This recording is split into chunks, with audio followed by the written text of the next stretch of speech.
Channel Punjabi देख रहे दर्शकों का प्रोग्राम फ्रंटलाइन में बहुत बहुत स्वागत। दोस्तों हाजिर अज के कुछ मुद्दे कुछ गल्लां बातां तुहाडे नाल साझीआं कर लई।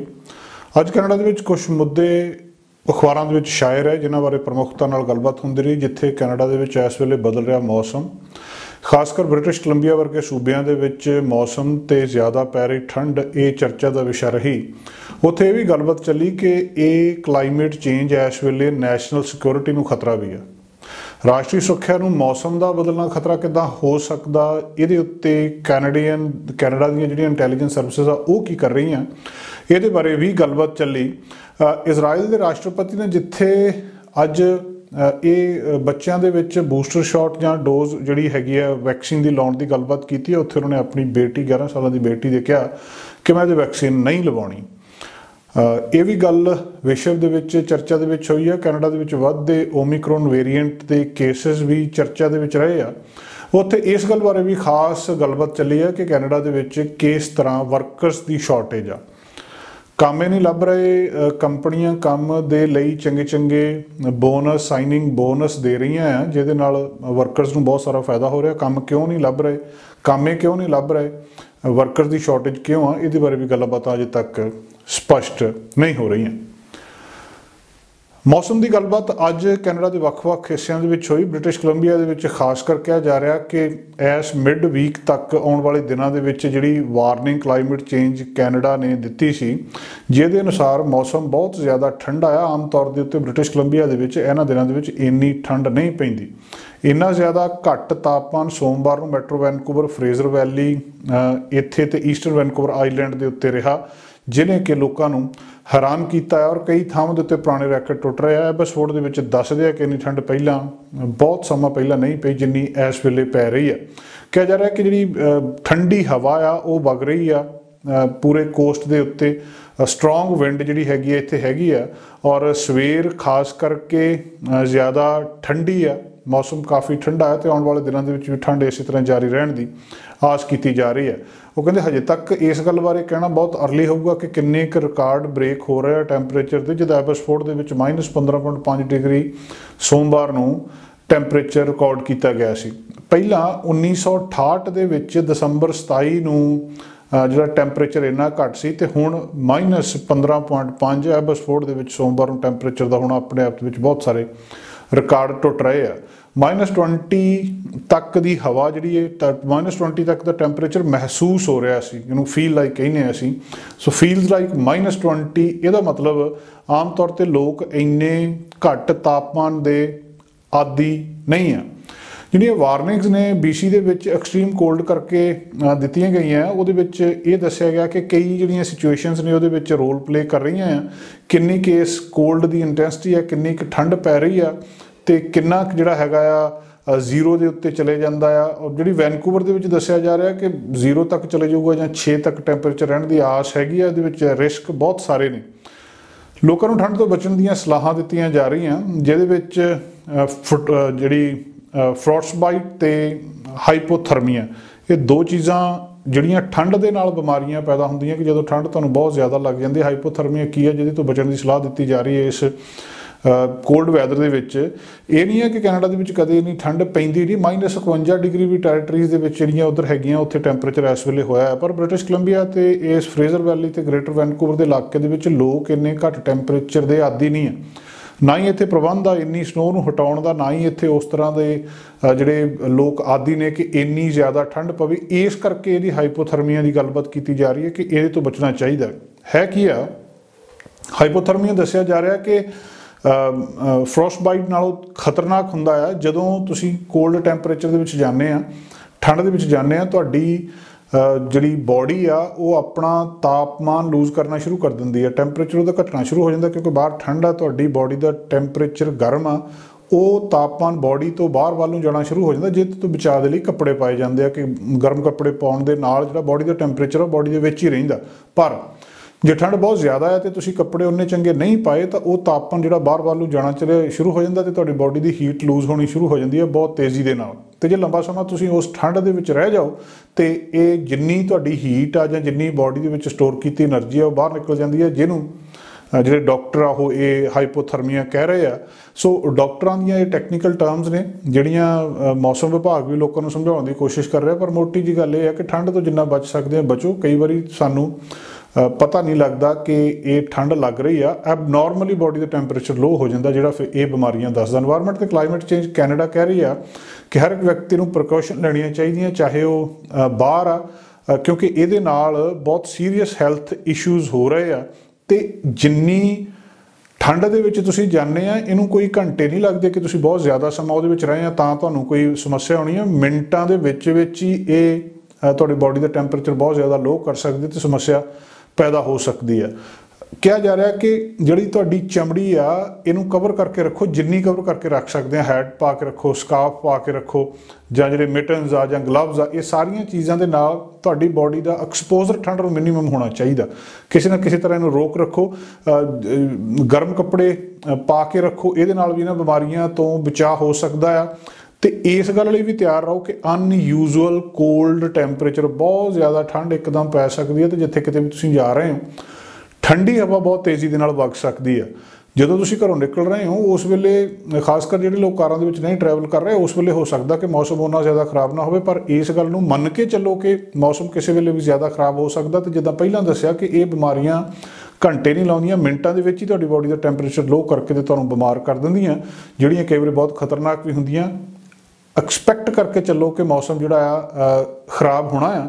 ਪਬਲਿਕ ਸੇਫਟੀ ਕੈਨੇਡਾ ਨੇ ਲੋਕਾਂ ਨੂੰ ਇਸ ਗੱਲ ਦੇ ਲਈ ਵੀ ਇਨਕਰੇਜ ਕੀਤਾ ਹੈ ਕਿ ਉਹਨਾਂ ਦੀ ਐਮਰਜੈਂਸੀ ਪਲਾਨ ਤੁਹਾਡੇ ਕੋਲ ਹੋਣੀ ਚਾਹੀਦੀ ਹੈ, ਐਮਰਜੈਂਸੀ ਕਿੱਟ ਹੋਣੀ ਚਾਹੀਦੀ ਹੈ, ਖਾਣ ਵਾਲਾ ਥੋੜ੍ਹਾ ਬਹੁਤਾ ਭੋਜਨ ਤੁਹਾਡੇ ਕੋਲ, ਪੀਣ ਵਾਲਾ ਪਾਣੀ, ਮੈਡੀਸਨ, ਫਸਟ ਏਡ ਕਿੱਟ ਤੇ ਫਲੈਸ਼ ਲਾਈਟ। ਇਹ ਜਿਹੜੀਆਂ ਮੁੱਢਲੀਆਂ ਜਿਹੀਆਂ ਚੀਜ਼ਾਂ ਆ, ਕਿਸੇ ਵੇਲੇ ਵੀ ਪਾਵਰ ਜਿਹੜੀ ਆ ਉਹ ਕਿਸੇ ਇਲਾਕੇ ਦੀ ਬੰਦ ਹੋ ਸਕਦੀ ਆ। ਸੋ ਐਮਰਜੈਂਸੀ ਕਿੱਟ ਤੁਹਾਡੇ ਕੋਲ ਜਿਹੜੀ ਆ ਉਹ ਤਿਆਰ ਰਹਿਣੀ ਚਾਹੀਦੀ ਹੈ।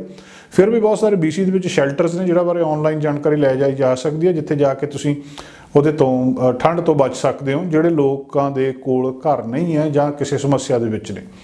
ਦੂਜੀ ਇੱਕ ਖਾਸ ਗੱਲ ਇਹ ਹੈ ਕਿ ਰੋਡ ਕੰਡੀਸ਼ਨਸ ਜਿਹੜੀਆਂ ਬਹੁਤ ਮਾੜੀਆਂ ਨੇ ਇਸ ਵੇਲੇ। ਕਈ ਐਕਸੀਡੈਂਟ ਹੋ ਰਹੇ ਆ ਬਰਫ਼ ਦੇ ਨਾਲ। ਉੱਥੇ ਕਈ ਇਲਾਕਿਆਂ ਦੇ ਵਿੱਚ, ਪ੍ਰੋਵਿੰਸ ਦੇ ਕਈ ਹਿੱਸਿਆਂ ਦੇ ਵਿੱਚ ਕ੍ਰਿਊ ਬਹੁਤ ਬਿਜ਼ੀ ਆ ਇਸ ਵੇਲੇ ਸੜਕਾਂ ਨੂੰ ਸਾਫ਼ ਕਰਨ ਦੇ ਲਈ। ਜਿਹੜੇ ਵਹੀਕਲ ਚਲਾ ਰਹੇ ਨੇ ਉਹਨਾਂ ਨੂੰ ਖਾਸ ਤੌਰ ਦੇ ਉੱਤੇ ਧਿਆਨ ਰੱਖਣਾ ਚਾਹੀਦਾ ਆ। ਖਾਸ ਕਰ ਜਿਹੜੇ ਲੋਕ ਜਾ ਰਹੇ ਆ ਸੀ ਟੂ ਸਕਾਈ, ਸਕੋਮਿਸ਼ ਤੋਂ ਵਿਸਲਰ ਨੂੰ, ਉੱਥੇ ਜ਼ਿਆਦਾ ਧਿਆਨ ਦੇ ਨਾਲ ਡਰਾਈਵ ਕਰੋ। ਟਿਊਜ਼ਡੇ ਨਾਈਟ ਤੇ ਵੈਨਸਡੇ ਮਾਰਨਿੰਗ ਨੂੰ, ਜਾਣੀ ਕਿ ਅੱਜ ਸਵੇਰੇ ਜਿਹੜੀਆਂ ਵਿੰਡ ਚਿਲਸ ਹੈਗੀਆਂ ਆ, -20 ਡਿਗਰੀ ਸੈਂਟੀਗ੍ਰੇਡ ਦਾ ਅੰਦਾਜ਼ਾ ਦੱਸਿਆ ਜਾ ਰਿਹਾ ਹੈ। ਬਹੁਤ ਸਾਰੇ ਇਹਨਾਂ ਐਕਸੀਡੈਂਟ ਤੋਂ ਬਚਿਆ ਜਾ ਸਕਦਾ ਆ। ਔਰ ਤੁਸੀਂ ਜਿਹੜੇ ਉਹਨੂੰ ਪਾਸ ਕਰਨ ਦੀ, ਜਦੋਂ ਓਵਰਟੇਕ ਕਰਨ ਦੀ ਕੋਸ਼ਿਸ਼ ਕਰਦੇ ਹੋ, ਉਸ ਵੇਲੇ ਬਹੁਤ ਸਾਰੇ ਐਕਸੀਡੈਂਟਸ ਹੋ ਰਹੇ ਆ। ਆਪਣੀ ਲੇਨ ਦੇ ਵਿੱਚ ਜਾਇਆ ਜਾਵੇ, ਦੱਸਿਆ ਜਾ ਰਿਹਾ, ਤਾਂ ਥੋੜ੍ਹਾ ਜਿਹਾ ਜ਼ਿਆਦਾ ਬਚਾਅ ਹੋ ਸਕਦਾ ਆ। ਜਿੱਥੇ ਇਸ ਮੌਸਮ ਨੇ ਹੋਰ ਬਾਕੀ ਕੰਮਾਂ-ਕਾਰਾਂ ਨੂੰ ਪ੍ਰਭਾਵਿਤ ਕੀਤਾ, ਉੱਥੇ ਲਗਾਤਾਰ ਅਸੀਂ ਤੁਹਾਡੇ ਨਾਲ ਇਹ ਵੀ ਗੱਲਬਾਤ ਸਾਂਝੀ ਕਰਦੇ ਆ ਰਹੇ ਹਾਂ ਕਿ ਵੈਨਕੂਵਰ ਇੰਟਰਨੈਸ਼ਨਲ ਏਅਰਪੋਰਟ ਦੇ ਉੱਤੇ ਵੀ ਜਿਹੜੀਆਂ ਕੁਛ ਕੁ ਫਲਾਈਟਸ ਆ ਉਹ ਡਿਲੇ ਹੋਈਆਂ ਆ। ਜੇਕਰ ਤੁਸੀਂ ਕਿਤੇ ਟਰੈਵਲ ਕਰ ਰਹੇ ਹੋ ਤਾਂ ਉਹਦੇ ਵੀ ਆਪਣਾ ਜਿਹੜਾ ਫਲਾਈਟਸ ਆ ਉਹਦਾ ਸਟੇਟਸ ਪਹਿਲਾਂ ਚੈੱਕ ਕਰ ਲਿਆ ਜਾਵੇ। ਇਸ ਤਰ੍ਹਾਂ ਦੇ ਮੌਸਮ ਦੇ ਵਿੱਚ ਸੁਭਾਵਿਕ ਜੀ ਗੱਲ ਆ ਕਿ ਕੁਝ ਫਲਾਈਟਾਂ ਜਿਹੜੀਆਂ ਉਹ ਦੇਰੀ ਨਾਲ ਚੱਲ ਰਹੀਆਂ ਨੇ। ਮੌਸਮ ਤੋਂ ਬਾਅਦ ਦੂਜੀ ਜਿਸ ਗੱਲਬਾਤ ਬਾਰੇ ਕੈਨੇਡਾ ਵਿੱਚ ਚਰਚਾ ਹੋ ਰਹੀ ਆ, ਉਹ ਕੋਵਿਡ-19 ਓਮਿਕਰੋਨ ਵੇਰੀਐਂਟ ਆ। ਕੈਨੇਡਾ ਨੇ ਅੱਜ ਅਫੀਸ਼ੀਅਲੀ 2 ਮਿਲੀਅਨ ਦੇ ਅੰਕੜੇ ਨੂੰ ਪਾਰ ਕਰ ਲਿਆ। ਕੋਵਿਡ-19 ਜਦੋਂ ਦਾ ਸ਼ੁਰੂ ਹੋਇਆ, ਜਦੋਂ ਦੀ ਪੈਂਡੈਮਿਕ ਸ਼ੁਰੂ ਹੋਈ ਆ, ਜਿਹੜੇ ਵੀ ਲਗਾਤਾਰ ਕੰਮ ਕਰ ਰਿਹਾ ਹੈਲਥ ਕੇਅਰ ਵਰਕਰਸ, ਤਾਂ 2 ਮਿਲੀਅਨ ਦੇ ਅੰਕੜੇ ਨੂੰ ਕੋਵਿਡ ਕੇਸਿਸ ਪਾਸ ਹੋਣਾ ਇੱਕ ਬਹੁਤ ਵੱਡੀ ਗੱਲ ਆ। ਦੂਜੀ ਗੱਲਬਾਤ ਇਸ ਵੇਲੇ ਇਹ ਚੱਲ ਰਹੀ ਹੈ ਕਿ ਓਮਿਕਰੋਨ ਵੇਰੀਐਂਟ ਬਹੁਤ ਤੇਜ਼ੀ ਦੇ ਨਾਲ ਫੈਲ ਰਿਹਾ। ਕੈਨੇਡਾ ਦੀ ਸਰਕਾਰ ਦੀ ਹੈਲਥ ਦੀ ਵੈਬਸਾਈਟ, ਉਹਦੇ ਉੱਤੇ ਇਸ ਵੇਲੇ ਜਿਹੜਾ ਟੋਟਲ ਕਾਊਂਟ ਆ ਉਹ 2,976,000 ਜਿਹੜਾ ਦੱਸਿਆ ਜਾ ਰਿਹਾ। ਬਾਕਸਿੰਗ ਡੇ ਵਾਲੇ ਦਿਨ ਦਾ ਇਹ ਅੰਕੜਾ ਹੈ। ਵੈਬਸਾਈਟ ਬਾਅਦ ਦੇ ਵਿੱਚ ਅਪਡੇਟ ਨਹੀਂ ਕੀਤੀ ਛੁੱਟੀਆਂ ਕਰਕੇ। ਇਹ ਇੰਨਾ ਜ਼ਿਆਦਾ ਓਫੀਸ਼ੀਅਲ ਫਿਗਰ ਜਿਹੜੀਆਂ ਹਾਈ ਦੱਸੀਆਂ ਜਾ ਰਹੀਆਂ ਕਿ ਇਹ 2 ਮਿਲੀਅਨ ਤਾਂ ਅੰਕੜਾ ਸਰਕਾਰ ਦੀ ਵੈਬਸਾਈਟ ਦੱਸ ਰਹੀ ਹੈ, ਸਰਕਾਰ ਦੇ ਅੰਕੜੇ ਦੱਸ ਰਿਹਾ। ਅਸਲ ਦੇ ਵਿੱਚ ਕਿੰਨੇ ਲੋਕਾਂ ਨੂੰ ਇਹ ਵਾਇਰਸ ਹੋ ਚੁੱਕਿਆ, ਇਨਫੈਕਸ਼ਨ ਕਰ ਚੁੱਕਿਆ, ਇਹ ਇਹਦੇ ਤੋਂ ਕਿਤੇ ਜ਼ਿਆਦਾ ਆ। दूजी गल जिहड़ी आ टैसटिंग लिमिट्स जिहड़ियां ਉਹ ਆਪਣੇ बहुत सारे ਜਿਹੜੇ प्रोविंसेस ਆ ਉਹਨਾਂ ਦੇ ਵਿੱਚ ਉਹਨੇ ਲੋਕਾਂ ਨੂੰ ਕਿਹਾ ਕਿ ਤੁਸੀਂ ਉਦੋਂ ਹੀ ਟੈਸਟ ਕਰਵਾਓ ਜਦੋਂ ਤੁਹਾਨੂੰ ਜ਼ਰੂਰੀ ਲੱਗਦਾ ਜਾਂ ਬਹੁਤ ਜ਼ਿਆਦਾ ਸਿੰਪਟਮਸ ਹੈਗੇ ਆ। ਹਸਪੀਟਲਸ ਤੇ ਜਿਹੜੇ ਸੈਂਟਰਸ ਆ ਉਹ ਆਪਣੀ ਟੈਸਟਿੰਗ ਲਿਮਿਟਸ ਦੇ ਉੱਤੇ ਪੂਰਾ ਹੋ ਚੁੱਕੇ ਆ, ਮਤਲਬ ਜਿੰਨੇ ਬੰਦੇ ਉਹ ਲਿਆ ਸਕਦੇ ਉਨੇ ਹੀ ਬੰਦੇ ਉੱਥੇ ਉਹ ਆ ਰਹੇ ਆ। ਇਸ ਕਰਕੇ ਇਸ ਗੱਲ ਦਾ ਖਾਸ ਖਿਆਲ ਰੱਖਿਆ ਜਾਵੇ ਕਿ ਮਾੜੀ ਜੀ ਗੱਲਬਾਤ ਦੇ ਉੱਤੇ ਟੈਸਟ ਕਰਾਉਣ ਨਾ ਜਾਇਆ ਜਾਵੇ। ontario ਕੁਬੈਕ ਤੇ ਮੈਨੀਟੋਬਾ ਦੇ ਵਿੱਚ ਹਜ਼ਾਰਾਂ ਹੀ ਐਡੀਸ਼ਨਲ ਕੇਸ ਸੋਮਵਾਰ ਨੂੰ ਆਏ ਆ, ਜਿਹਨੇ ਲਗਾਤਾਰ ਜਿਹੜੇ ਕੰਸਰਨ ਸੀਗੇ ਉਹਦੇ ਨਾਲ ਸੰਬੰਧਿਤ ਹੈਲਥ ਕੇਅਰ ਜਿਹੜੀ ਸਿਸਟਮ ਆ ਉਹਦੇ ਉੱਤੇ ਪੂਰੇ ਦਾ ਪੂਰਾ ਇਸ ਵੇਲੇ ਬੋਝ ਪਿਆ ਆ, ਭਾਰ ਪਿਆ ਆ। ਜਿੰਨਾ ਭਾਰ ਉਹ ਝੱਲਣ ਜੋਗਾ ਉਹਦੇ ਤੋਂ ਜ਼ਿਆਦਾ ਮਰੀਜ਼ ਉੱਥੇ ਆ ਰਹੇ ਆ। ਇਸ ਵੇਰੀਐਂਟ ਬਾਰੇ ਪਹਿਲਾਂ ਕਿਹਾ ਜਾ ਰਿਹਾ ਸੀ ਕਿ ਇਹ ਇੰਨਾ ਜ਼ਿਆਦਾ ਖਤਰਨਾਕ ਨਹੀਂ ਆ, ਇਹਦੇ ਨਾਲ ਹਸਪਤਾਲ ਜਾਣ ਦੀ ਲੋੜ ਨਹੀਂ ਪੈਂਦੀ, ਪਰ ਹੁਣ ਕਿਉਂਕਿ ਹੋ ਇੰਨੇ ਜ਼ਿਆਦਾ ਲੋਕਾਂ ਨੂੰ ਗਿਆ ਵੀ ਪਹਿਲਾਂ ਕਦੇ ਹੋਇਆ ਹੀ ਨਹੀਂ, ਬਾਵਜੂਦ ਇਸ ਗੱਲ ਦੇ ਕਿ ਕੈਨੇਡਾ ਦੇ ਵਿੱਚ ਜਿਹੜੀ ਵੈਕਸੀਨ ਸਭ ਤੋਂ ਜ਼ਿਆਦਾ ਲੱਗੀ ਹੋਈ ਆ, ਇਹ ਗੱਲ ਅਜੇ ਵੀ ਸਮਝ ਤੋਂ ਬਾਹਰ ਆ ਕਿ ਇੰਨੇ ਕੇਸਿਸ ਕਿੱਥੋਂ ਆ ਰਿਹਾ। Canadian federation of nurses union ਕਹਿ ਰਹੀ ਹੈ ਕਿ ਇਹ ਬਹੁਤ ਵੱਡਾ ਇੱਕ ਬੰਪ ਆ। ਔਰ ਦੂਜੀ ਗੱਲ ਇਹ ਹੈ ਕਿ ਜਦੋਂ ਇਹ ਤੁਹਾਨੂੰ ਕਰੋਨਾ ਵਾਇਰਸ ਹੁੰਦਾ ਉਹਦੇ ਤੋਂ 2 ਹਫ਼ਤੇ ਬਾਅਦ ਤੱਕ ਇਹ ਜਿਹੜੇ ਕੇਸਿਸ ਆ ਹਸਪਤਾਲ ਵਿੱਚ ਆਉਣੇ ਜਾਰੀ ਰਹਿੰਦੇ ਆ। ਹੁਣ ਕਿਉਂਕਿ ਛੁੱਟੀਆਂ ਆ, ਛੁੱਟੀਆਂ ਦੇ ਵਿੱਚ ਲੋਕਾਂ ਨੇ ਇੱਕ ਦੂਜੇ ਦੇ ਨੇੜੇ ਜਾਣਾ, ਪਾਰਟੀਜ਼ ਕਰਨੀਆਂ, ਔਰ ਇਹਦੇ ਤੋਂ ਬਾਅਦ ਜਦੋਂ ਵਾਪਸ ਆਉਣਾ ਲੋਕਾਂ ਨੇ, ਉਸ ਵੇਲੇ ਦਾ ਅੰਦਾਜ਼ਾ ਲਾਇਆ ਜਾ ਸਕਦਾ ਕਿ ਇੱਕ ਡਰ ਜਿਹੜਾ ਹੈਗਾ ਆ ਇਸ ਮਾਮਲੇ ਦੇ ਵਿੱਚ ਕਿ ਕਿੰਨੇ ਜ਼ਿਆਦਾ ਕੇਸਿਸ ਉਸ ਵੇਲੇ ਆਉਣਗੇ। ਕੁਬੈਕ ਦੇ ਹੈਲਥ ਮਿਨਿਸਟਰ ਨੇ ਲੋਕਾਂ ਨੂੰ ਜਿਹੜੀ ਅਪੀਲ ਕੀਤੀ ਹੈ ਕਿ ਤੁਸੀਂ ਇੱਕ ਦੂਜੇ ਨਾਲ ਕੰਟੈਕਟ ਘਟਾ ਲਓ। ਹਸਪੀਟਲਾਈਜੇਸ਼ਨ ਲਗਾਤਾਰ ਉੱਥੇ ਹੋ ਰਹੀ ਆ, 140 ਤੋਂ ਜ਼ਿਆਦਾ 4 ਦਿਨਾਂ ਦੇ ਵਿੱਚ ਹੋਈ ਆ, ਤੇ ਉੱਥੇ ਕੁਬੈਕ ਦੇ ਵਿੱਚ 8231 ਕੇਸਿਸ ਜਿਹੜੇ ਸਾਹਮਣੇ ਆਏ ਆ। ਉੱਥੇ ਵੀ ਲਗਾਤਾਰ ਇਸ ਗੱਲ ਦੀ ਕਿ ਇਹਨੂੰ ਕਿਸੇ ਨਾ ਕਿਸੇ ਤਰ੍ਹਾਂ ਘੱਟ ਕਰਨ ਬਾਰੇ ਯਤਨ ਹੋ ਰਿਹਾ। ontario ਦੇ ਵਿੱਚ 9418 ਨਵੇਂ ਕੇਸ ਆਏ ਆ COVID-19 ਦੇ, ਥੋੜ੍ਹੇ ਜਿਹੇ ਘੱਟ ਸੀਗੇ ਰਿਕਾਰਡ ਬ੍ਰੇਕਿੰਗ ਨੰਬਰ ਤੋਂ ਕ੍ਰਿਸਮਸ ਡੇ ਵਾਲੇ ਦਿਨ ਤੋਂ ਬਾਅਦ। ਉੱਥੇ ਵੀ ਹੈਲਥ ਮਿਨਿਸਟਰ ਨੇ ਕਿਹਾ ਕਿ ਜਿਹੜੇ 480 ਲੋਕ ਹਸਪਤਾਲ ਦੇ ਵਿੱਚ ਆ ਤੇ ICU ਦੇ ਵਿੱਚ ਜਿਹੜਾ ਗਿਣਤੀ ਆ ਉਹ 176 ਤੱਕ ਚਲੇ ਗਈ ਆ। ਨੋਵਾ ਸਕੋਸ਼ੀਆ ਦੇ ਵਿੱਚ ਵੀ ਹੈਲਥ ਅਥਾਰਟੀਜ਼ ਨੇ ਆਊਟਬ੍ਰੇਕ ਜਿਹੜੀਆਂ ਹੈਲੀਫੈਕਸ ਦੇ ਵਿੱਚ ਕੁਛ ਥਾਵਾਂ ਦੇ ਉੱਤੇ ਰਿਪੋਰਟ ਕੀਤੀ ਆ, ਔਰ ਉੱਥੇ ਵੀ ਹਾਲਾਂਕਿ ਬਹੁਤੀਆਂ ਡਿਟੇਲਸ ਉਹਦੇ ਬਾਰੇ ਨਹੀਂ ਦਿੱਤੀਆਂ, ਉੱਥੇ ਵੀ ਜਿਹੜੇ ਕੇਸਿਸ ਨੇ ਲਗਾਤਾਰ ਵੱਧ ਰਹੇ ਨੇ। ਮੈਨੀਟੋਬਾ ਦੇ ਵਿੱਚ 8 ਹੋਰ ਮੌਤਾਂ ਹੋਈਆਂ COVID-19 ਦੇ ਨਾਲ। ਕ੍ਰਿਸਮਸ ਈਵ ਤੋਂ ਬਾਅਦ 2154 ਨਵੇਂ ਕੇਸ ਹੋਏ, ਜਿਨ੍ਹਾਂ ਦੇ ਵਿੱਚ 675 ਸੋਮਵਾਰ ਨੂੰ ਆਇਡੈਂਟੀਫਾਈ ਕੀਤੇ ਗਏ ਆ। ਪ੍ਰੋਵਿੰਸ ਨੇ ਵੀ ਉੱਥੇ ਨਿਊਜ਼ ਰਿਲੀਜ਼ ਦੇ ਵਿੱਚ ਕਿਹਾ ਕਿ ਅਪਰੋਕਸੀਮੇਟਲੀ 75% COVID-19 ਦੇ ਕੇਸਿਸ ਮੈਨੀਟੋਬਾ ਦੇ ਵਿੱਚ ਜਿਹੜੇ ਹੈਗੇ ਆ ਉਹ ਮੰਨਿਆ ਜਾ ਸਕਦਾ ਕਿ ਓਮਿਕਰੋਨ ਵੇਰੀਐਂਟ ਦੇ ਕਾਰਨ ਆ। ਜਿੱਦਾਂ ਕਿ ਸਿਰਫ ਮੈਨੀਟੋਬਾ ਜਾਂ ਕੈਨੇਡਾ ਦੇ ਵਿੱਚ ਨਹੀਂ, ਪੂਰੀ ਦੁਨੀਆ ਦੇ ਵਿੱਚ ਕਿਹਾ ਜਾ ਰਿਹਾ ਕਿ ਆਉਣ ਵਾਲੇ ਥੋੜ੍ਹੇ ਜਿਹੇ ਸਮੇਂ ਦੇ ਵਿੱਚ ਇਸ ਓਮਿਕਰੋਨ ਵੇਰੀਐਂਟ ਨੇ ਡੈਲਟਾ ਵੇਰੀਐਂਟ ਨੂੰ ਸਰਪਾਸ ਕਰ ਜਾਣਾ ਹੈ। ਸੋ ਕਿਹਾ ਜਾ ਰਿਹਾ ਕਿ ਕੈਨੇਡੀਅਨ ਜਿਹੜੀਆਂ ਫੈਮਲੀਜ਼ ਨੇ ਇਹਨਾਂ ਨੂੰ ਵੱਧ ਤੋਂ ਵੱਧ ਫ੍ਰੀ ਰੈਪਿਡ ਟੈਸਟ ਭੇਜੇ ਜਾਣੇ ਚਾਹੀਦੇ ਆ, ਤਾਂ ਹੀ ਇਸ ਚੀਜ਼ ਦੇ ਉੱਤੇ ਠੱਲ ਪਾਈ ਜਾ ਸਕਦੀ ਆ, ਤਾਂ ਹੀ ਇਹਨੂੰ ਕਿਸੇ ਨਾ ਕਿਸੇ ਤਰ੍ਹਾਂ ਰੋਕਿਆ ਜਾ ਸਕਦਾ। ਨਹੀਂ ਤਾਂ ਜਿਸ ਤੇਜ਼ੀ ਦੇ ਨਾਲ ਇਹ ਗਿਣਤੀ ਵੱਧ ਰਹੀ ਆ, ਇਹ ਹੈਲਥ ਕੇਅਰ ਸਿਸਟਮ ਦੇ ਲਈ ਇੱਕ ਵੱਡੀ ਸਮੱਸਿਆ ਪੈਦਾ ਕਰ ਸਕਦੀ ਹੈ। ਹਰ ਇੱਕ ਦੇਸ਼ ਦੀਆਂ ਕੁਝ ਇੰਟੈਲੀਜੈਂਸ ਏਜੰਸੀਜ਼ ਹੁੰਦੀਆਂ ਜਿਹੜੀਆਂ ਆਪਣੇ ਹਿਸਾਬ ਨਾਲ ਕੰਮ ਕਰਦੀਆਂ। ਉਹ ਉਸ ਦੇਸ਼ ਦੇ ਵਿੱਚ ਆਉਣ ਵਾਲੇ ਜਾਂ ਉਸ ਦੇਸ਼ ਨੂੰ ਕਿਹੜੇ ਦਰਪੇਸ਼ ਮਸਲੇ ਨੇ, ਕਿਹੜੇ ਦਰਪੇਸ਼ ਖਤਰੇ ਨੇ, ਉਹਨਾਂ ਦੇ ਉੱਤੇ ਫੋਕਸ ਕਰਕੇ ਕੰਮ ਕਰਦੀਆਂ। ਕੋਲਡ ਵਾਰ ਤੋਂ ਬਾਅਦ ਜਦੋਂ ਹੀ ਕੈਨੇਡਾ ਦੀਆਂ ਇਹ ਸਪਾਈ ਏਜੰਸੀਜ਼ ਦਾ ਜਨਮ ਹੋਇਆ, ਉਦੋਂ ਤੋਂ ਹੀ ਇਹਨਾਂ ਨੂੰ 3 ਵੱਡੇ ਕੰਸਰਨ ਜਾਂ ਪ੍ਰਾਇਮਰੀ ਥ੍ਰੈਟਸ ਦਿਸੇ ਆ। ਟੈਰਰਿਜ਼ਮ, ਕਿ ਅੱਤਵਾਦ ਬਹੁਤ ਵੱਡਾ ਕੈਨੇਡਾ ਦੇ ਲਈ ਮਸਲਾ ਹੈ, ਇਹਦੇ ਨਾਲ ਕਿਸ ਤਰ੍ਹਾਂ ਨਜਿੱਠਣਾ। ਦੂਜੀ ਜਿਹੜੀ ਸਪਾਈਂਗ ਆ, ਦੂਜੀ ਜਿਹੜੇ ਇਹ ਜਾਸੂਸੀ ਕਰਦੇ ਆ ਕੁਝ ਦੇਸ਼, ਉਹਨਾਂ ਨੂੰ ਕਿਸ ਤਰੀਕੇ ਨਾਲ ਰੋਕਣਾ। ਤੇ ਤੀਜਾ ਇਹਨਾਂ ਕੈਨੇਡਾ ਦੀਆਂ ਇੰਟੈਲੀਜੈਂਸ ਏਜੰਸੀਜ਼ ਕੋਲ ਸਭ ਤੋਂ ਵੱਡਾ ਮਸਲਾ ਹੈਗਾ ਕਿ ਫੋਰਨ ਇੰਟਰਫੀਰੈਂਸ ਡੋਮੈਸਟਿਕ ਪੋਲਿਟਿਕਸ ਜਾਂ ਬਿਜ਼ਨਸ ਦੇ ਵਿੱਚ ਕਿੱਦਾਂ ਰੋਕਣੀ ਹੈ, ਕਿ ਬਾਹਰਲੇ ਦੇਸ਼ ਇੱਥੇ ਆ ਕੇ ਕਿਸੇ ਤਰ੍ਹਾਂ ਦਾ ਪ੍ਰਭਾਵ ਨਾ ਪਾਉਣ। ਇਹ 3 ਮਸਲਿਆਂ ਦੇ ਨਾਲ ਹੁਣ ਤੱਕ ਇਹ ਏਜੰਸੀ ਜਿਹੜੀਆਂ ਕੈਨੇਡੀਅਨ ਸਿਕਿਉਰਿਟੀ ਇੰਟੈਲੀਜੈਂਸ ਸਰਵਿਸ ਆ, ਇਹ ਨਜਿੱਠਦੀ ਰਹੀ ਆ। ਤੇ ਹੁਣ ਦੱਸਿਆ ਜਾ ਰਿਹਾ ਕਿ ਨਵਾਂ ਖਤਰਾ ਇਹਦੇ ਸਾਹਮਣੇ ਕੈਨੇਡੀਅਨ ਸਿਕਿਉਰਿਟੀ ਇੰਟੈਲੀਜੈਂਸ ਸਰਵਿਸਿਜ਼ ਦੇ ਸਾਹਮਣੇ ਆ ਰਿਹਾ। ਜਿਹੜਾ ਇੱਕ ਨਵਾਂ ਪਲੇਅਰ ਇਹਨਾਂ ਨੂੰ ਸਾਹਮਣੇ ਦਿਸ ਰਿਹਾ ਉਹ ਕਲਾਈਮੇਟ ਚੇਂਜ। ਸੀਸਸ ਨੂੰ ਇਹ ਕਲਾਈਮੇਟ ਚੇਂਜ ਇੱਕ ਵੱਡਾ ਖਤਰਾ ਕਿਉਂ ਲੱਗ ਰਿਹਾ? ਸੀਸਸ ਇਹ ਕਹਿ ਰਹੀ ਹੈ ਕਿ ਅਸੀਂ ਇਹਨੂੰ ਹੈਂਡਲ ਕਰਨ ਦੀ ਕੋਸ਼ਿਸ਼ ਕਰ ਰਹੇ ਹਾਂ ਕਿਉਂਕਿ ਇਹਦੇ ਨਾਲ ਨੈਸ਼ਨਲ ਸਿਕਿਉਰਿਟੀ ਨੂੰ ਖਤਰਾ ਆ। ਹੁਣ ਆਪਣੇ ਆਪ ਦੇ ਵਿੱਚ ਗੱਲ ਬਹੁਤ ਹੈਰਾਨੀ ਵਾਲੀ ਹੈਗੀ ਆ ਕਿ ਕਲਾਈਮੇਟ ਚੇਂਜ ਜਿਹੜੀ ਆ ਉਹ ਤਾਂ ਪੂਰੀ ਦੁਨੀਆ ਦੇ ਵਿੱਚ ਪ੍ਰਭਾਵਿਤ ਕਰ ਰਹੀ ਹੈ। ਕੈਨੇਡੀਅਨ ਦੀ ਨੈਸ਼ਨਲ ਸਿਕਿਉਰਿਟੀ ਨੂੰ ਇਹਦੇ ਨਾਲ ਕੀ ਖਤਰਾ ਹੋ ਸਕਦਾ? ਪਰ ਹੁਣ ਇਹਦੇ ਤੋਂ ਬਾਅਦ ਅੱਗੇ ਜਾ ਕੇ ਉਹ ਇਸ ਚੀਜ਼ ਨੂੰ ਐਕਸਪਲੇਨ ਕਰ ਰਹੇ ਆ ਕਿ ਸੱਚਮੁੱਚ ਇਸ ਵੇਲੇ ਅਸੀਂ ਇਹਦਾ ਕੈਨੇਡੀਅਨਸ ਦੇ ਉੱਤੇ ਸਿੱਧਾ ਅਸਰ ਪੈ ਰਿਹਾ ਇਸ ਚੀਜ਼ ਦਾ, ਤੇ ਉਹਦੇ ਨਾਲ ਜਿਹੜੀ ਸਾਡੀ ਨੈਸ਼ਨਲ ਸਿਕਿਉਰਿਟੀ ਆ ਉਹਦੇ ਉੱਤੇ ਅਸਰ ਪੈ ਰਿਹਾ ਆ। ਔਰ ਇਹੀ ਜਿਹੜੀ ਹੈਗੀ ਆ ਕਿ ਅਸੀਂ ਇਹਨੂੰ ਇਸ ਚੀਜ਼ ਨੂੰ ਉਹ ਕਹਿੰਦੇ ਕਿਸੇ ਨਾ ਕਿਸੇ ਤਰ੍ਹਾਂ ਹੱਲ ਕਰਨ ਦੀ ਕੋਸ਼ਿਸ਼ ਕਰ ਰਹੇ ਹਾਂ ਕਿ ਇਹ ਕੋਈ ਇੱਕ ਵੱਡੀ ਸ਼ਿਫਟ ਆ ਜਿਹੜੀ ਇੱਕ ਲੰਬੇ ਸਮੇਂ ਦੇ ਵਿੱਚ ਵਾਪਰੀ ਆ ਤੇ ਸਾਨੂੰ ਇਸ ਸਮੱਸਿਆ ਦੇ ਨਾਲ ਨਜਿੱਠਣਾ ਪੈ ਰਿਹਾ ਹੈ। ਹੁਣ ਕਲਾਈਮੇਟ ਚੇਂਜ ਦਾ ਕਹਿੰਦੇ ਮੰਨਿਆ ਜਾ ਰਿਹਾ ਕਿ ਕਿਊਮੂਲੇਟਿਵ ਥ੍ਰੈਟ ਆ, ਇੱਕ ਪੂਰਾ ਮਤਲਬ ਸਮੁੱਚੇ ਰੂਪ ਦੇ ਵਿੱਚ ਇੱਕ ਖਤਰਾ ਆ ਕਿ ਇੱਕ ਸਿੰਗਲ ਮੱਡ ਸਲਾਈਡ ਹੋ ਗਈ ਤਾਂ ਇਹਦੇ ਨਾਲ ਦੇਸ਼ ਦੀ ਸੁਰੱਖਿਆ ਨੂੰ ਖਤਰਾ ਨਹੀਂ ਹੋ ਸਕਦਾ। ਕਿਤੇ ਕੁਛ ਇੱਦਾਂ ਦੀ ਗੱਲਬਾਤ ਹੋ ਜਾਂਦੀ ਉਹ ਦੇਸ਼ ਦੀ ਸੁਰੱਖਿਆ ਨੂੰ ਖਤਰਾ ਨਹੀਂ ਹੈ, ਪਰ ਜਿਹੜੇ ਲਗਾਤਾਰ ਹੜ੍ਹ ਆਉਣੇ, ਲਗਾਤਾਰ ਸਲਾਈਡਸ ਹੋਣੀਆਂ, ਇਹਨਾਂ ਦੇ ਨਾਲ ਖਤਰਾ ਵਧਣਾ ਔਰ ਓਵਰ ਦਾ ਟਾਈਮ ਜਿਹੜਾ ਵਾਰਮਿੰਗ ਕਲਾਈਮੇਟ ਆ, ਮੌਸਮ ਦੇ ਵਿੱਚ ਵਾਤਾਵਰਨ ਦੇ ਵਿੱਚ ਗਰਮੀ ਦਾ ਵਧਣਾ, ਇਹ ਨੈਸ਼ਨਲ ਸਿਕਿਉਰਿਟੀ ਦੇ ਲਈ ਤੇ ਪੂਰੇ ਦੇਸ਼ ਦੇ ਲਈ ਵੱਡਾ ਖਤਰਾ ਜ਼ਰੂਰ ਪੈਦਾ ਹੋ ਗਿਆ ਆ। ਤੇ ਇਹ ਹੁਣ ਕੈਨੇਡੀਅਨ ਜਿਹੜੀਆਂ ਸਿਕਿਉਰਿਟੀ ਏਜੰਸੀਜ਼ ਨੇ ਉਹਨਾਂ ਦੇ ਲਈ ਇੱਕ ਚੌਥੀ ਵੱਡੀ ਚੀਜ਼ ਆ ਜਿਹਦੇ ਨਾਲ ਉਹ ਇਸ ਵੇਲੇ ਨਜਿੱਠ ਰਹੇ ਆ। ਉਹ ਕਹਿੰਦੇ ਇਹ ਸਿਰਫ ਜਿਹੜਾ ਬਹੁਤ ਜ਼ਿਆਦਾ ਡੈਮੇਜ ਨਹੀਂ ਕਰ ਰਿਹਾ ਸਾਨੂੰ, ਸਗੋਂ ਇਹ ਜਿਹੜੀ ਬਹੁਤ ਸਾਰੀਆਂ ਇਹਦੀਆਂ ਹੋਰ ਇੰਪਲੀਕੇਸ਼ਨ ਵੀ ਸਾਹਮਣੇ ਆ ਰਹੀਆਂ ਹੈ। ਇਹਦੇ ਨਾਲ ਸਾਡੀ ਇਕੋਨਮੀ ਦੇ ਉੱਤੇ ਅਸਰ ਪੈ ਰਿਹਾ। ਐਡਾ ਵੱਡਾ ਖਤਰਾ ਆ ਕਿ ਤੁਹਾਡੀ ਇਕੋਨਮੀ ਜਿਹੜੀ ਇਹਦੇ ਨਾਲ ਤਬਾਹ ਹੋ ਰਹੀ ਹੈ।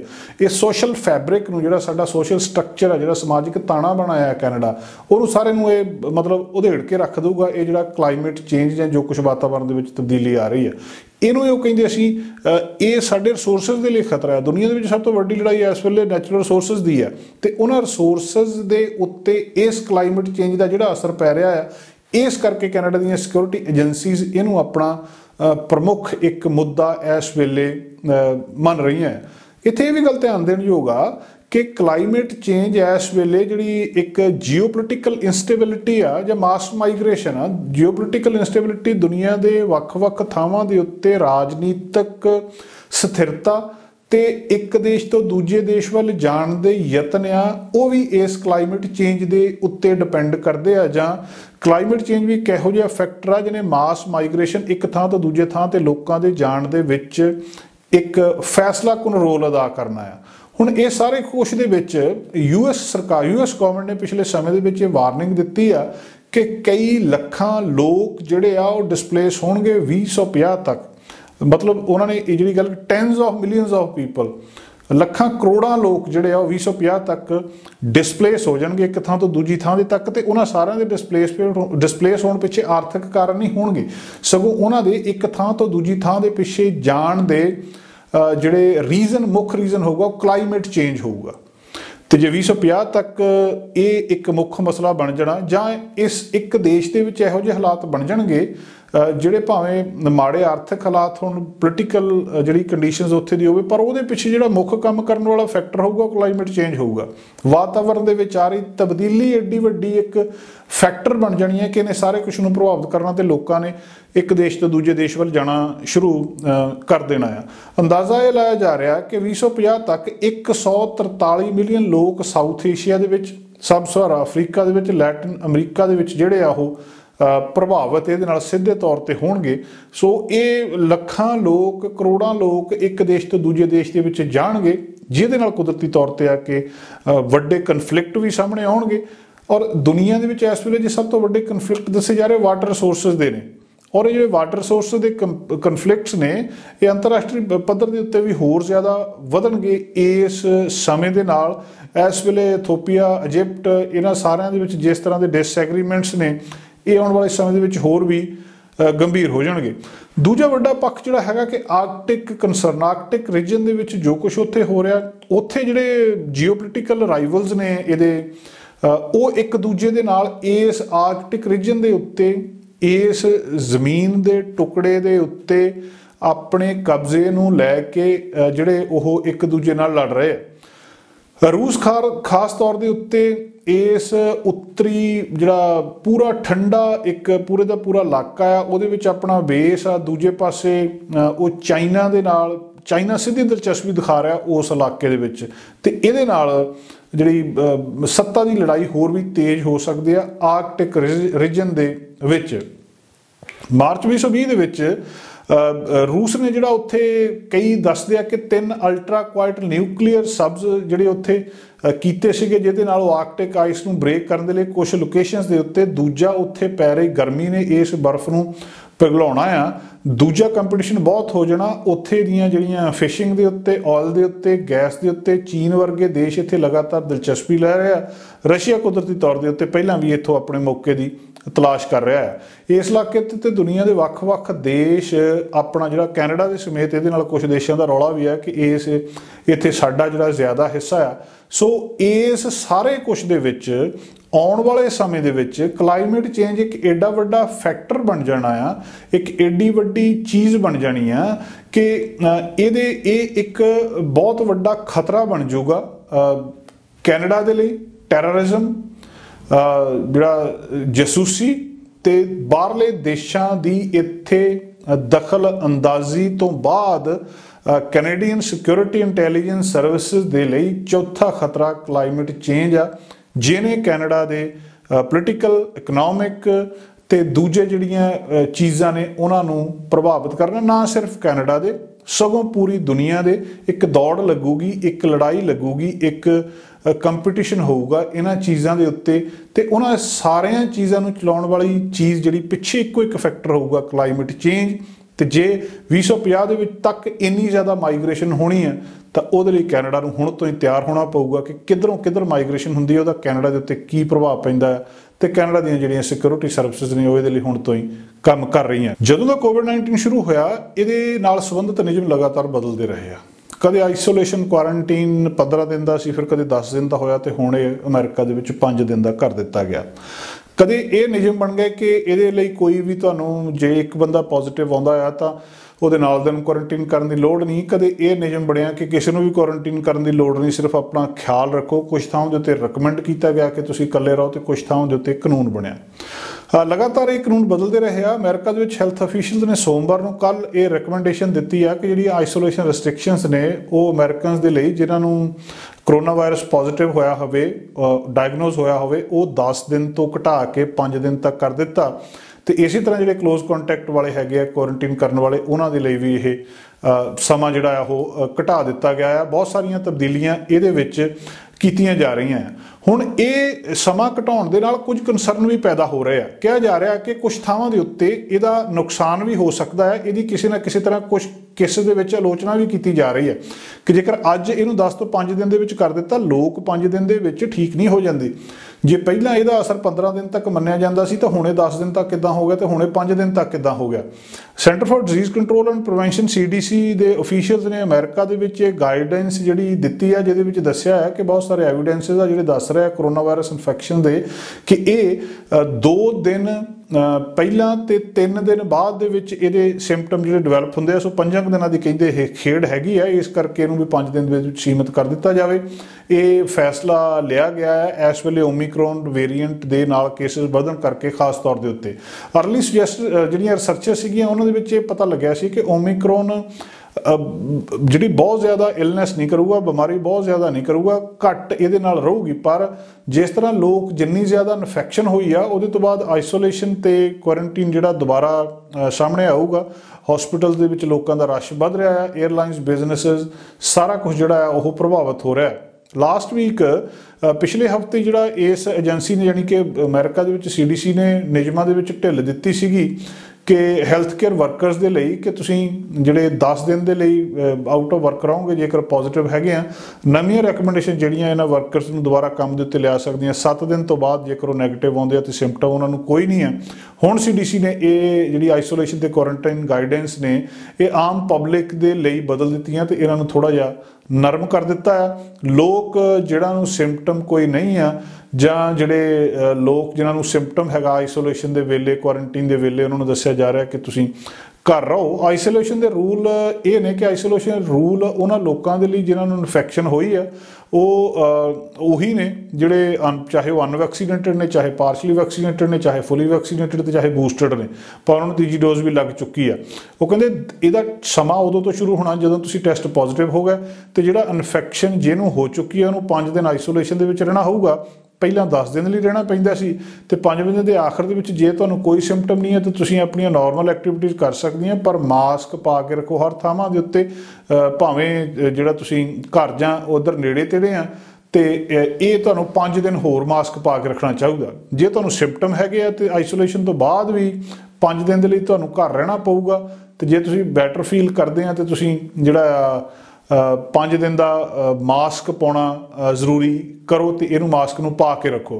क्वारंटीन रूल्स जिहड़े ने वो भी इसी तरह ने। क्वारंटीन रूल्स ये ने कि लोग जिहड़े क्लोज कॉन्टैक्ट दे विच आए इन्फैक्टेड लोकां दे नाल, पर वो जिहड़े हैगे आप उन्हां नूं इन्फैक्शन नहीं हुई, आप कोरोना पॉजिटिव नहीं है, उन्हां लई भी क्लॉक जिहड़ा उस वेले स्टार्ट होਊਗਾ उस दिन जदों उन्हां नूं ये दस्सिया गया कि वो वायरस नूं एक्सपोज होए आ। पहला CDC कह रहे सी कि जिहड़े फुली वैक्सीनेटेड लोग नहीं है तो क्लोज कॉन्टैक्ट दे विच आए इन्फैक्टेड किसी भी कोरोना वायरस होने वाले लोग दे विच उन्हां नूं 10 दिन दे लई घर रहना चाहिए। हुण एजेंसी कह रही है कि उन्हां नूं जिहड़े बूस्टर शॉट जिन्हां नूं लग चुका वो क्वारंटीन नूं स्किप कर सकते हैं, तो मास्क उन्हां नूं घट्टो घट्ट 10 दिन पा के रखना चाहिए। सो ये एक खास चेंज आ जिहड़ी अपने आप दे विच बहुत वड्डी है। पहला लोग जिहड़े फुली वैक्सीनेटेड सीगे, CDC ने उन्होंने कहा सी कि 2 डोजेस फाइजर दियां जां मोडरना दियां जां एक जॉनसन जॉनसन वैक्सीन दी लगी है, उन्होंने क्वारंटीन तो एग्जैम्प्ट किया जा सकदा। हुण जिहड़े इनिशियल शॉट्स लगे आ जिन्हां दे बूस्टर शॉट नहीं लगा वो भी सेम सिचुएशन दे विच आ। जिहड़े पार्शली वैक्सीनेटेड ने जां वैक्सीन जिन्हां नूं लगी नहीं, वो जिहड़े वो सारे 5 दिन तो बाद क्वारंटीन करना बंद कर सकते हैं। तो नाल ही एक वड्डा रिस्क है इस वेले कि आइसोलेशन ते क्वारंटीन 5 दिन दे तक सीमित कर देना तो दूजे 5 दिन उन्हां विचों कढ देने, रिस्क उहदे नाल वध जाऊगा। पर लोग क्योंकि ये अक्के आ, इस पेंडेमिक इन्नी लंबी हो चुकी है कि लोग इन्ना समा हुण वो नियमां की पालना नहीं कर सकते, क्वारंटीन नहीं कर सकते कि 15 दिन 10 दिन वो अपने काम के उत्ते ना जाण जां घर दे विच बंद रहन। दूजे पासे ये भी है कि भावें लोग अक गया पर वायरस उस तरह ही आ, वायरस ने उस तरह ही फैलना आ। जिन्ने लोग जिहड़े टैसट होने तो बाद जिस तरीके दे नाल उन्हां दे विच सिम्पटम आ रहे हैं, रिसर्चस ये भी दस रही हैं कि उन्हां दे विच इहदा वायरस फैलण दा चांस रहिंदा आ। सो इन्हां नूं घੱਟ तो घੱਟ अपना जिहड़ा इस गल वल ध्यान देना चाहिए कि किसी परिवार जां किसी काम दे उत्ते घੱਟ विजिट करन ते ज़्यादा देर मास्क पा के रखण।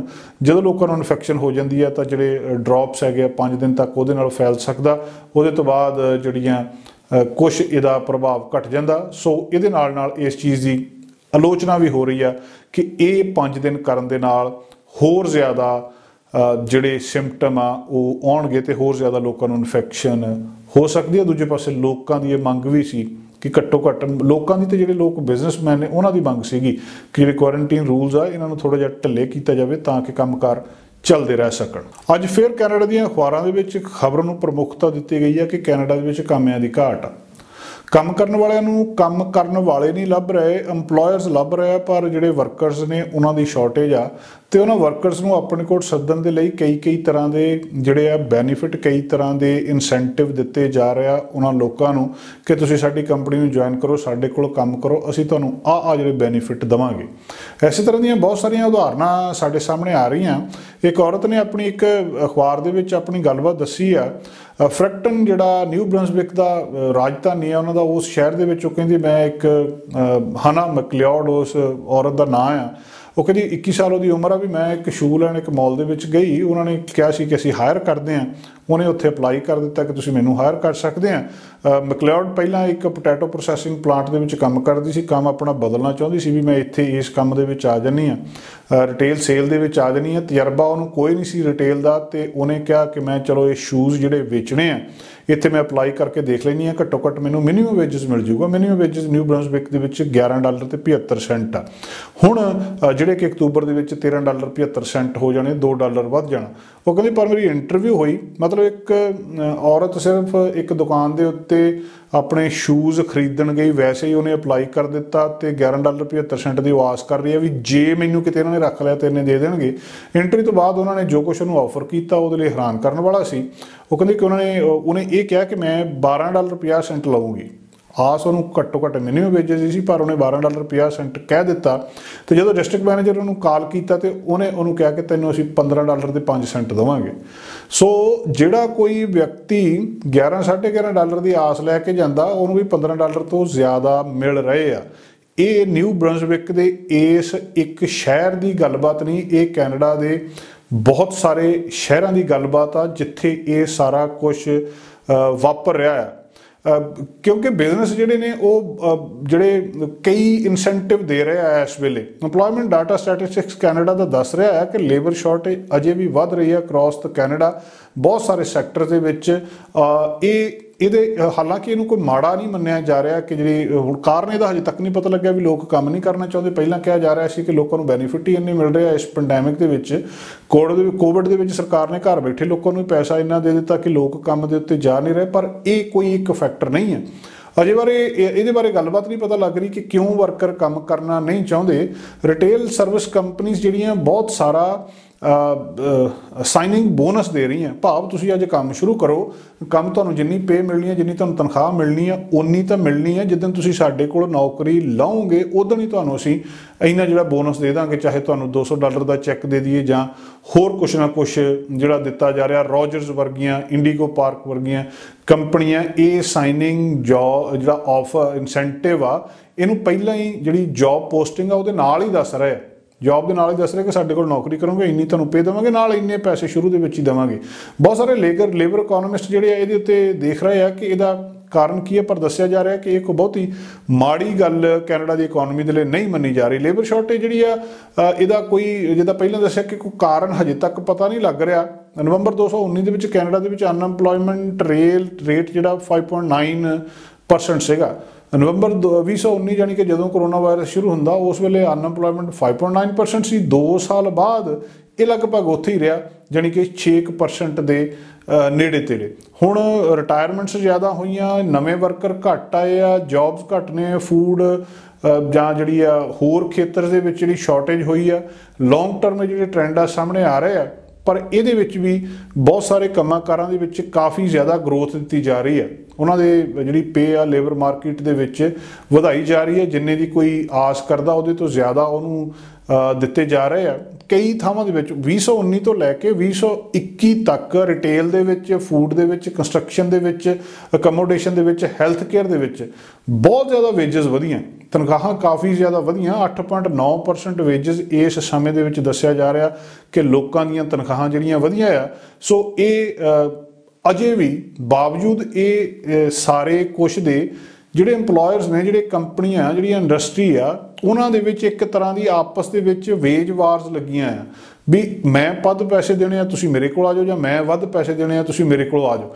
ਇਸ ਸਾਰੇ ਕੁਛ ਦੇ ਨਾਲ ਜਿਹੜੀ ਲੇਬਰ ਸ਼ਾਰਟੇਜ ਆ ਇਹ ਇਸ ਵੇਲੇ ਦੱਸ ਰਹੀ ਆ ਕਿ ਲੋਕ $200 ਨਹੀਂ, $500 ਨਹੀਂ, $1000 ਤੱਕ ਦੇ ਜਿਹੜੇ ਆ ਉਹ ਆਪਣੀਆਂ ਵੈਕੈਂਸੀ ਨੂੰ ਭਰਨ ਦੇ ਲਈ ਜਿਹੜੀਆਂ ਸਾਈਨਿੰਗ ਬੋਨਸਿਸ ਦੇ ਰਹੇ ਆ ਕਿ ਤੁਸੀਂ ਸਾਡੇ ਕੋਲ ਜੌਬ ਲਾਓ। ਜੌਬ ਵਾਲੇ ਦਿਨ ਹੀ ਬਿਨਾਂ ਕੋਈ ਕੰਮ ਕੀਤੇ ਤੁਹਾਨੂੰ ਅਸੀਂ $1000 ਜਿਹੜਾ ਪਹਿਲਾਂ ਦੇਵਾਂਗੇ, ਉਹਦੇ ਤੋਂ ਬਾਅਦ ਜਿਹੜੀ ਤੁਹਾਡੀ ਪੇ ਚੈੱਕ ਜਿਸ ਤਰੀਕੇ ਦੇ ਨਾਲ ਮਿਲਣੀ ਆ ਉਹ ਮਿਲੂਗੀ। ਕਈ ਜਿਹੜੇ ਹਾਫ ਬੋਨਸ ਆ ਉਹ ਇਸ ਵੇਲੇ ਫਸਟ ਪੇ ਚੈੱਕ ਦੇ ਨਾਲ ਦੇ ਰਹੇ ਆ, ਦੂਜੇ ਜਿਹੜੇ ਆ ਉਹ ਜਦੋਂ ਉਹਨਾਂ ਦਾ ਪ੍ਰੋਬੇਸ਼ਨ ਪੀਰੀਅਡ ਖਤਮ ਹੋ ਜਾਂਦਾ ਉਸ ਵੇਲੇ ਵੀ ਦੇ ਰਹੇ ਆ। ਗੱਲ ਮਤਲਬ ਇਹ ਆ ਕਿ ਲੋਕ ਇਸ ਵੇਲੇ ਜਿਹੜੇ ਇੰਪਲੋਇਰ ਨੇ ਉਹ ਕੈਨੇਡਾ ਦੇ ਵਿੱਚ ਕਾਮੇ ਲੱਭ ਰਹੇ ਆ, ਕਾਮੇ ਉਹਨਾਂ ਨੂੰ ਮਿਲ ਨਹੀਂ ਰਹੇ।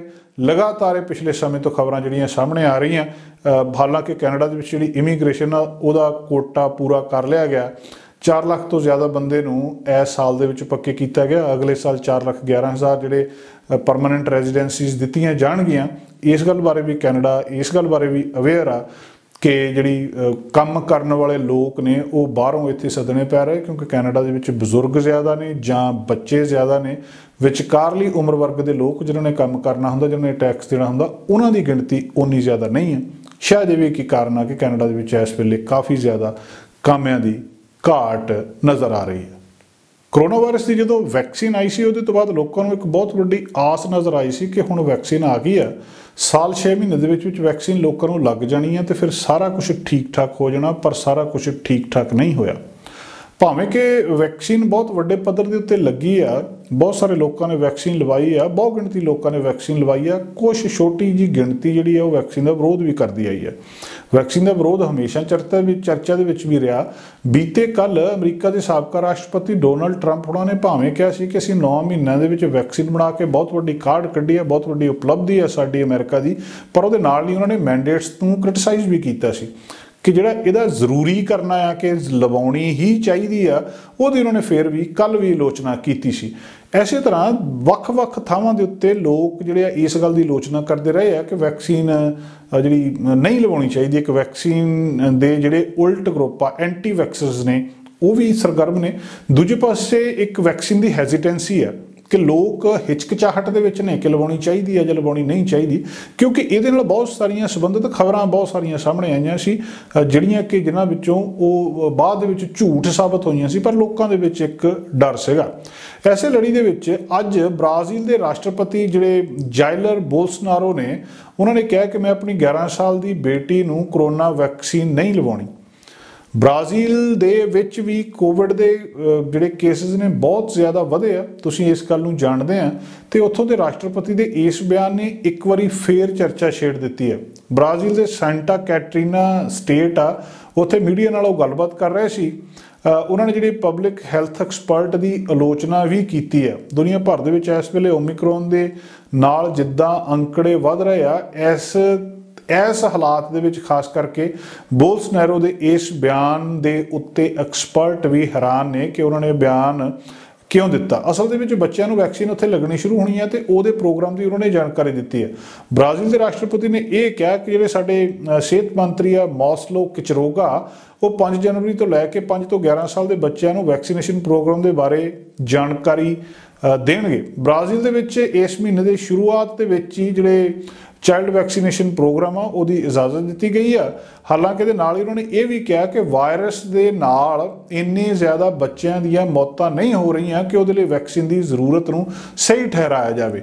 एक पासे उन्होंने इसकी जानकारी दी है कि असीं बच्चों के लिए वैक्सीनेशन प्रोग्राम शुरू कर देना है, दूजे पासे नाल ये भी गल कही है कि क्योंकि बच्चों के केसिस ही इन्ने ज़्यादा नहीं, कोई एड्डियां मौतां नहीं होईयां, इस करके इहनूं जरूरी नहीं समझा जा सकता। सेहत मंत्री के बयान दे विच जिहड़ा पहला कहा सी राष्ट्रपति ने कहा सी कि जिहड़े उन्हां दे नाल गलबात कीती है कि 5 तरीक नूं जिहड़ा एक नोट जारी करना चाहिए जिहदे विच साफ पता लग सके कि बच्चों के वैक्सीन प्रोग्राम किस तरीके नाल चलाया जाना। 23 दिसंबर नूं बच्चों की वैक्सीन के उत्ते उत्थों के सेहत मंत्री के बयान के उत्ते विवाद खड़ा हो गया सी। उस वेले उन्होंने कहा सी कि करोना के नाल मरन वाले बच्चों की संख्या इन्नी ज़्यादा नहीं है कि एमरजेंसी यूज़ की लोड़ पवे। ये अपने आप दे विच एक बहुत कंट्रोवर्शियल बयान भी सीगा। बाद दे विच ये जिहड़े उत्थों दे हैल्थ अफसर सीगे उन्होंने इस बयान का खंडन भी किया सी। सो सरकार दे समर्थक चाइल्ड वैक्सीन दे उस देश दे विच विरोध दे विच ने। सरकार के समर्थक इस प्रोग्राम के खिलाफ आ, ज़्यादातर आबादी इसका समर्थन कर रही है। ऐसे साल अक्तूबर दे विच ब्राज़ील की नैशनल हैल्थ रैगूलेटर ਜਿਹੜੇ ਹੈਗੇ ਆ ਉਹਨਾਂ ਨੇ ਇਹ ਦੱਸਿਆ ਸੀਗਾ कि 5 ਤੋਂ 11 ਸਾਲ ਦੇ ਬੱਚਿਆਂ ਦੇ ਵਿੱਚ ਵੈਕਸੀਨ ਨੂੰ ਮਨਜ਼ੂਰੀ ਦਿੱਤੀ ਹੈ ਤੇ ਉਹਦੇ ਤੋਂ ਬਾਅਦ ਜਿਹੜੇ ਕਈ ਇਸ ਮਹਿਕਮੇ ਦੇ ਕਰਮਚਾਰੀਆਂ ਨੂੰ ਜਾਨੋਂ ਮਾਰਨ ਦੀਆਂ ਧਮਕੀਆਂ ਵੀ ਮਿਲੀਆਂ ਸੀ। सो हुण ये सारे कुछ दे विच जिहड़े ब्राज़ील के राष्ट्रपति ने जायर बोल्सोनारो ये शुरू तो ही वैक्सीन के खिलाफ रहा। कुछ महीने पहले अमरीका के एक रेस्टोरेंट के गए थे, उन्होंने एंट्री नहीं सी दी गई क्योंकि उन्होंने कोल वैक्सीन सर्टिफिकेट नहीं सी। ये उन्होंने कहा ये उन्होंने कहा सी कि वैक्सीन की जरूरत नहीं है, उन्हों की इम्यूनिटी करोना दे नाल लड़न दे लई मजबूत आ। आम लोग इसका विरोध करते रहे आ, नॉर्म्स का ਜਿਹੜੇ मैंडेट्स ने कि ये जरूरी किया गया, ये विरोध में बहुत सारे लोग आते रहे आ। कुछ खास इन्हों के दिनों के कानून भी बने आ इन्होंने विरोध प्रदर्शनों को रोकने के लिए। पर एक देश के राष्ट्रपति वालों इस तरीके खुलेआम कहना कि मैं अपनी बेटी को ये वैक्सीन नहीं लवानी, इसकी लोड़ नहीं है, ये सचमुच एक हैरानी वाली गल है। ਉਹਦਾ ਕੋਟਾ ਪੂਰਾ ਕਰ ਲਿਆ। ਸਾਡਾ ਹਰ ਇੱਕ ਪ੍ਰੋਗਰਾਮ ਦੇਖਣ ਤੇ ਸਾਡੇ ਨਾਲ ਜੁੜਨ ਲਈ ਸਬਸਕ੍ਰਾਈਬ ਕਰੋ ਚੈਨਲ ਪੰਜਾਬੀ ਤੇ ਨੋਟੀਫਿਕੇਸ਼ਨ ਲਈ ਬੈਲ ਆਈਕਨ ਵਾਲੇ ਬਟਨ ਤੇ ਕਲਿੱਕ ਕਰੋ।